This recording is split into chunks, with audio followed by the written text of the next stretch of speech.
Which fantasy race is a bunch of green-skinned brutes that are usually every setting's default enemy? If you were like one of the thousands of adventurers whose tragic backstory involved your town burning to the ground by raiders, you likely said orcs, and you'd be correct.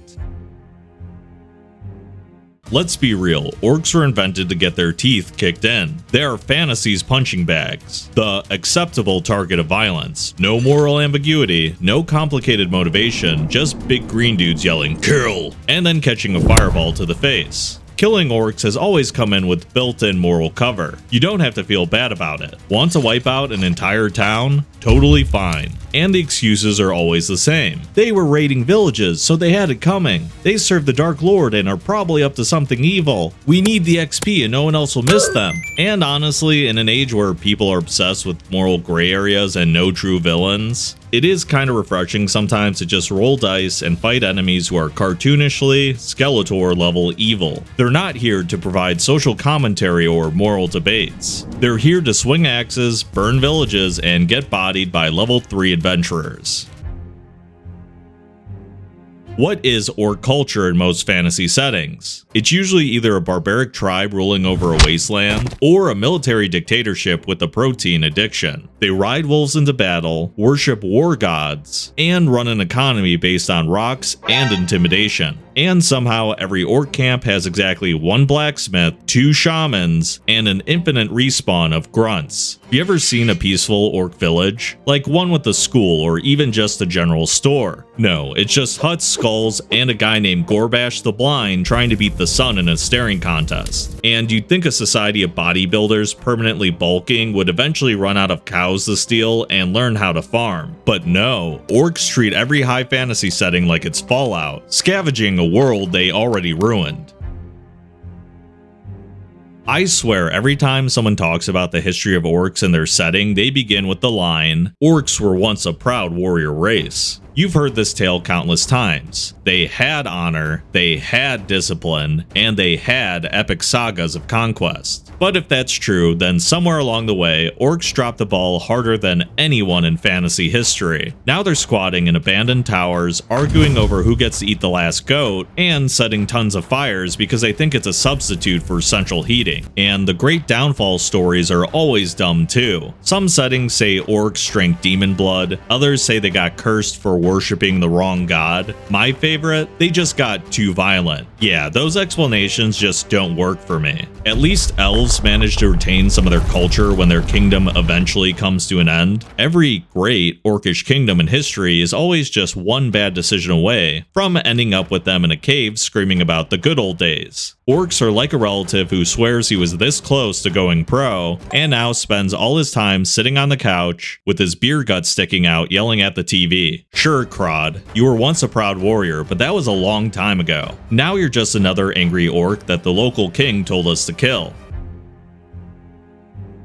Why does every orc speak like a YouTube comment from 2006? Me no like this. Me angry. Me smash dislike button and your face. It's like someone watched a single WWE trash talk promo and decided that's the entire language structure. Where are the eloquent orcs? The ones that can give TED Talks on tribal law and deliver Shakespearean monologues with blood still dripping on their axes. They don't exist because people keep treating orcs like they don't have a single deep thought rolling around in their head, and that they are basically an extension of their weapon. What would be a lot more interesting is if you had an orc that could read and write at above a kindergarten level. Although if they were actually able to express themselves at a high school reading level, that does open up an entirely new race for the edgelords to play, and I don't know if I'm ready to see an orc with wolf cut hair, fishnets, and a choker. Ugh, never mind. Funny how after years of slaughtering orcs, the second a player picks an orc, suddenly they expect to be treated by the world as a nuanced species with tragic backstories. Oh, I'm an outcast from both worlds, haunted by war and searching for peace. Okay, Zuko, let's maybe dial it down. We're here to make gold, not restore our honor. Every orc player character backstory involves a tragic exile and cruel parents. I swear, if you let a player run an orc, you're guaranteed a monologue about how they're not like the others. at least once per session. Orc player characters are 50% trauma dump, 50% lifting heavy things. Basically a gym bro in the weight room, trying to get over a girl that just dumped them by hitting a new personal best. They're usually the party's emotional baggage and frontline tank rolled into one, crying about their clan one second, and the next second raging and tearing through a goblin that tried to go through the party healer.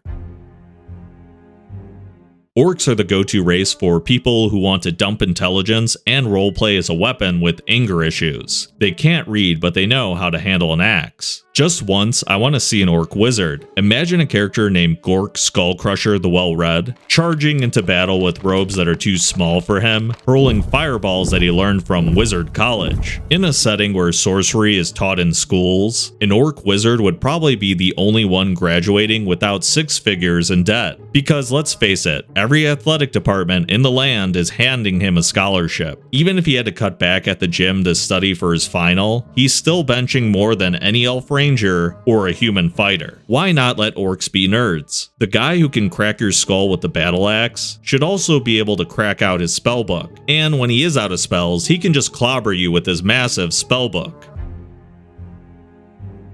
Fun fact, earlier editions of Dungeons & Dragons actually described orcs as pig-faced. Yes, with full snouts, tusks and all. They weren't terrifying warriors, they looked like Porky Pig after a steroid cycle. And even though most modern fantasy dialed back the farm animal look, their tusks stuck around. Why? Tradition, I guess? Orcs get stuck with the fantasy equivalent of a bad haircut they can't grow out of. So here's the problem. Tusks are now functionally and narratively useless.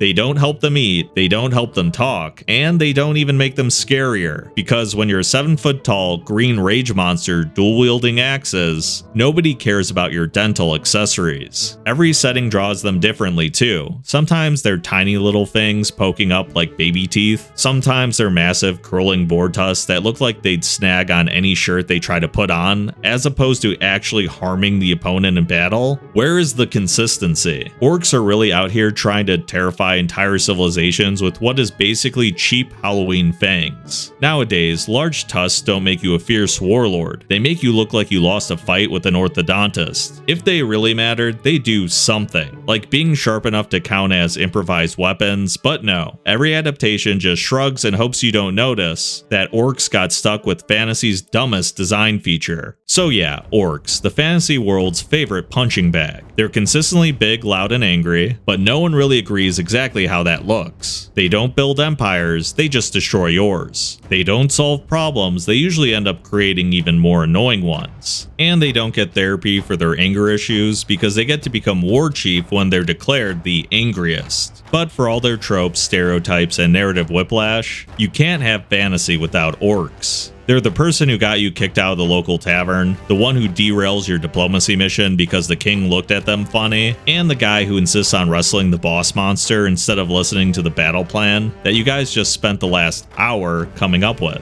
And you know what? We kinda love them for it. That's why they're fantasy's most overrated meatheads. If you liked the video, make sure to check out my other releases on the channel and subscribe because I'll be releasing a ton more of these. And if you want to support the channel, you can get 10% off when you use the code LootGoblin at gamersupps.gg. Be sure to try out the flavor of the day called Raw Meat. It's perfect for the dehydrated pigman looking for a little bit of a caffeine boost before raiding their next village. Or if you just like watermelon and cantaloupe. If you want a free sample before you buy or caffeine-free versions of any of the flavors, my link works for that too. Farewell for now.